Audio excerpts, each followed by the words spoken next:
میں اصل میں خواجہ آصف صاحب نے جس موضوع پر یہاں بات کی تھی اس پر میں بات کرنا چاہ رہی تھی، لیکن یقیناً جو ساتھیوں کے کنسرنز ہیں وہ ایڈریس ہونے چاہیے اور ہمیں مل کر اس ملک کے لیے جو ممکن ہو سکے اس مختصر عرصے میں، کیونکہ نقصان بہت ہوا ہے، بالخصوص 4 برسوں میں جو کچھ ہوا ہے وہ سب کے سامنے ہے۔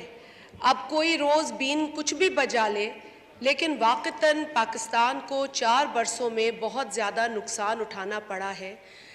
اندرونی سطح پر بھی اور ملک سے باہر بھی ہمیں اپنی جو پرسیپشن ہے، جو پاکستان کا سٹیچر ہے، اس کو نقصان پہنچا ہے، اور اس کے لیے ہمیں بہت ضروری ہے کہ اپنے تمام جو یہاں ساتھی ہیں، قابل احترام ہیں۔ بھوتانی صاحب کا میں ذاتی طور پر بہت احترام کرتی ہوں، خاندانی آدمی ہے، پولیٹیکل آدمی ہے، اور وہ صحیح ایک بات انہوں نے بہت اچھی کی کہ میں فنڈ کا نہیں عزت کا بھی بھوکا تھا اور اسی لیے میں یہاں آیا ہوں۔ تو یقیناً عزت سے بڑھ کر کوئی چیز نہیں ہوتی، اور ان کو اپنے علاقے کے بھی جو کنسرنز ہیں وہ ایڈریس کرنے اس فورم پر، اسی لیے الیکٹ ہو کر لوگ آتے ہیں۔ جو کہ پچھلے جو وزیر اعظم رہے ہیں ان کو یہ بات کبھی سمجھ نہیں آئی، اور اسی لیے وہ کہتے نظر آئے کہ میں آلو اور ٹماٹر کے داموں کے لیے وزیر اعظم نہیں بنا تھا۔ نہیں، پچھلے وزیر اعظم، کیونکہ آپ میری بات کی تائید کریں گے، میں اس لیے آپ کو دیکھ رہی ہوں۔ تو میں یہ بات اس لیے زیادہ اصرار سے کہوں گی کہ بلوچستان کے ساتھ جو مسائل ہیں اور ان کی محرومیاں ہیں، ان کو لفاظی سے نہیں، ان کو ایکشن سے ایڈریس کرنے کی بہت ضرورت ہے۔ اور اس سلسلے میں سابق صدر جناب آصف علی زرداری صاحب نے آغاز حقوق بلوچستان کا جو تحفہ دیا تھا، میرے خیال ہے اس سے بہتر ماڈل کوئی نہیں ہے۔ اگر اسی کو مضبوط کیا جائے اور اسی سینٹیمنٹ سے کیا جائے تو محرومیاں ختم شاید نہ ہوں، لیکن وہ کم ضرور ہو سکتی ہیں۔ سر، میں بات یہ کرنا چاہ رہی ہوں کیونکہ خواجہ آصف صاحب نے ایک بہت ہی حساس موضوع کو یہاں پر چھیڑا ہے، اور یقیناً بحیثیت پارلیمنٹیرین اور پاکستان کی قومی اسمبلی کی رکن کی حیثیت میں میں بھی چاہتی تھی کہ اس میں میں اپنا حصہ ڈالوں، اور یقیناً جو ایک ایم پی ہیں کنیڈین پارلیمنٹ کے، مسٹر ٹام کمیک ان کا نام ہے، اور وہ ڈیپوٹی اپوزیشن لیڈر بھی ہیں غالباً وہاں، انہوں نے کنیڈین پارلیمنٹ کے اندر کھڑے ہو کر جو تقریر فرمائی ہے، ہمیں حیرت اس لیے ہوئی کیونکہ ہمیں بڑی مثالیں دی جاتی ہے۔ ہماری قوم کو تو شاید دنیا میں وہ مقام حاصل نہ ہو، لیکن شاید کینیڈا کی پارلیمنٹ اور کنیڈین پارلیمنٹیرین کو شاید بہت اونچے سٹیٹسز جو ہے وہ نصیب ہوتے ہیں، وہ جہاں بھی چلے جاتے ہیں۔ لیکن ہمیں افسوس یہ ہوتا ہے کہ جب اس پارلیمنٹ میں کھڑے ہو کے کوئی بات کرتا ہے تو اس بات کو فیکٹس سے ہٹ کر کیا جاتا ہے۔